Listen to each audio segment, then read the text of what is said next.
Notre collaboratrice, férue de mythes et de récits merveilleux, a craqué pour l'Atlas de la Terre du Milieu, un beau livre. Il n'est pas trop tôt pour penser à Noël, qui vous dit tout sur l'univers de Tolkien et les paysages sombres du Seigneur des Anneaux, qui ressemble pour partie à la Nouvelle-Zélande où Peter Jackson a réalisé ses films, et pour le reste à notre monde.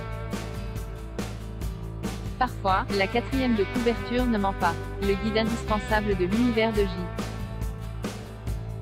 R.R. Tolkien, dit celle de l'Atlas de la Terre du Milieu. Et c'est vrai, ce splendide album de presque 2 kilos est l'une des dernières parutions relatives à l'univers de Tolkien, et l'une des meilleures. Nous croulons, de fait, sous les articles estampillés « Terre du Milieu », même si l'on a cru un moment que la mort de Christopher Tolkien, fils de l'immortel auteur du Seigneur des Anneaux, signerait la fin du filon. Entre les recettes de cuisine elfique ou la série Amazon Prime, l'Atlas de la Terre du Milieu de Karen Winfonstad nous préserve de l'indigestion et de toute dénaturation simpliste. Karen Winfonstad, décédée en 2005, était cartographe, spécialisée dans les mondes imaginaires. Paradoxe que la cartographie de l'imaginaire, pourquoi faire rêver sur les rivages de Tol Eressëa et la voix d'Annie Lennox, sur les jardins à la française de Isengard et à la bonne ambiance du poney fringant, si le lecteur enchanté ne peut dire à son agent de voyage, c'est là que je veux aller. Pourtant, c'est bien notre monde que l'on retrouve dans les reliefs et les recoins de ces cartes fictives. Remercions Jean-Charles Pasquier, Stéphane Arson et Romuald Belzac pour cette réactualisation d'un atlas de 1991. Les cartes, planisphères, exagération verticale, coupe transversale, sont éclairées par les toponymes et leur traduction, qui donnent les clés minimales pour s'initier au processus de création linguistique de Tolkien. Chez lui, où l'on parle occidentalien, comme chez nous, au commencement était le verbe, dans Kuma, le vide. Ce monde a ainsi la cohérence interne de la réalité, et au-delà de la faïrie, c'est la Terre telle qu'elle est, en particulier la Terre à l'état naturel. Tolkien a recentré l'Europe et notre monde, du point de vue du comté, ce trou au fond duquel vivait un hobbit, ce que Jonathan Coe a parfaitement saisi avec son Middle England, paru en français en 2019 sous le titre Le cœur de l'Angleterre. L'emblème choisi pour la couverture est plus subtil qu'il n'y paraît, le grand œil de Sauron, qui a tant inquiété la génération biberonnée au film de Peter Jackson, trône au milieu d'une rose des vents, c'est par lui que l'on arrive en Arda.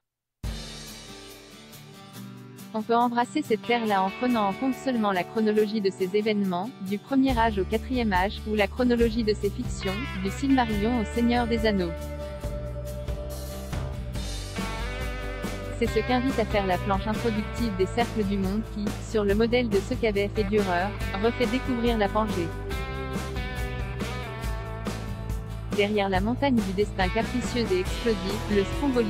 Derrière l'absence de végétation en Mordor, le climat aride du Nevada, la Terre du Milieu et notre Terre.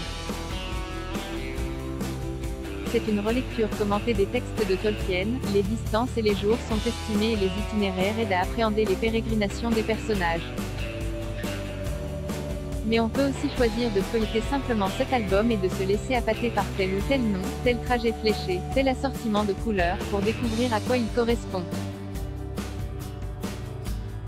La Grande Marche, la bataille des 5 armées ou la venue des hommes sont autant d'éléments que l'on peut lire en parallèle d'un voyage dans la cosmogonie du Silmarillion, les aventures du Hobbit ou encore l'amour de Beren et Lúthien, pour mieux en saisir le loré, comme on ne dit pas en elfique mais en anglais.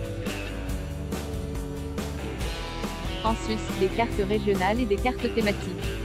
Vous saurez tout sur le climat de la Terre du Milieu, la froidure et l'inhospitalité des territoires de Morgoth et de Sauron, et sur l'historique des migrations des Hobbits et des nains.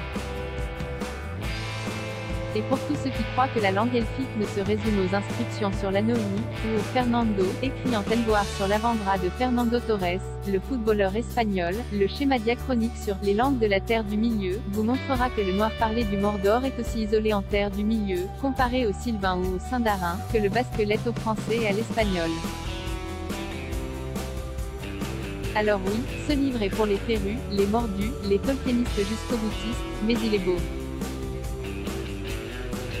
Il ravira les fans et les joueurs de Cricklehead, ceux qui peignent en vert la semoule sous les pieds d'une figurine en bronze pour parsemer un plateau d'une fiction de pelouse.